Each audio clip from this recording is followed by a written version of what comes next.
د طالبانو د کندهار والي ملا شیرین خپل تازه څرګندونې کې وایي چې هغه ځوانان چې ژړې نه لري هغه ښه کلک تلاشي کوي، ځکه چې ټول فساد په هغو کې دی.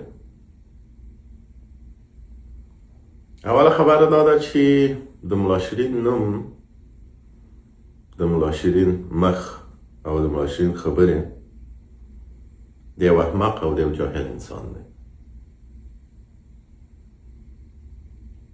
فساد په بیژرو کې نه دی، ټول فساد، ټوله بیشرفۍ، قاچاق، د معدنو چور، د پردو غلامي او جاسوسي، انتحار و انفجار، پر خلکو باندې ظلم، خپل د لمسیانو پر ځای باندې کم سنه انجونو سره درېیم و څلورم واده چې ستاسو د لونو پر ځای راځي. دا ټول فساد په ژړاورو کې دی، دا په بیژرو کې نه دی. په افغانستان کې نن چې هره بدبختي تاسو ګورئ دا د همدې ژړاورو د لاسه دی، دا د بیژرو د لاسه نه دی. بیا که دین په ژړه کې وي، که ته ژړه لرې ته دیندار انسان یې، که ته ژړه نه لرې ته مفسد انسان یې، دا خو بیا هیڅ دین نه سو. او که چیرې دین بیا په زور هم پر خلکو باندې تطبیق کیږي، دا بیا کله مسلماني سو. په زور په خلکو باندې مسلماني تطبیق کوئ، په زور ژړه به پرېږدئ، په زور لمونځ به کوئ، په زور روژه به نیسئ. دا خو بیا د خدای عبادت نه سو، دا خو بیا د ملا هیبت الله عبادت سو. یو څوک غواړي چې د خدای عبادت وکړي، د رسول لاره تعقیب کړي، خو پرېږدي خپله خوښه دې وکړي. که یو څوک یې نه کوي ته یې په زوره کوي، دا خو بیا ستا عبادت دی، دا خو د خدای او د رسول لاره نه سو.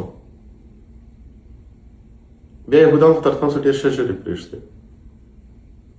تاسو بس یهودان وګورئ، دغونه غټې ژړې پرې شوي. آیا دا په دې معنی چې هغه تر تاسو ښه بندګان دي د خدای؟ یعنې څومره تاسو احمق کېدلی سئ؟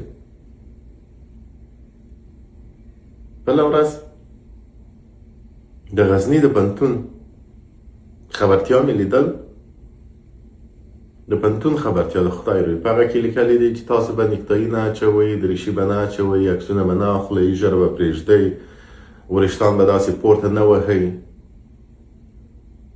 2026 کې د خدای روی دی په نورو پوهنتونونو کې پر ساینس، ټکنالوژي، اقتصاد، AI باندې بحث کیږي.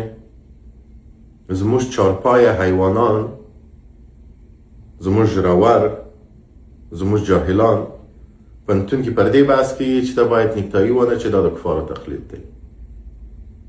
دا ته احمق چې د تلیفون استفاده کوي، دا د کفارو تقلید نه دی؟ دا ستا ملا هیبت الله چې چیرې خبرې کوي او دا خبرې تاسو نشوئ، دا د کفارو تقلید نه دی؟ دا تاسو چې ټوله ورځ فیسبوکونو ته، ټویټر ته ناست یاست، دا د کفارو تقلید نه دی؟ دا اوس کې 25 میلیونه ډالر چې امریکایانو در واستول، دا د کفارو تقلید نه دی؟ چې د کفارو پیسې اخلو نو تقلید یې نه کوم؟ تا ته هر څه روا دی، تا ته بچه بازی روا ده، تا ته زنکه بازی روا ده، تا ته فساد روا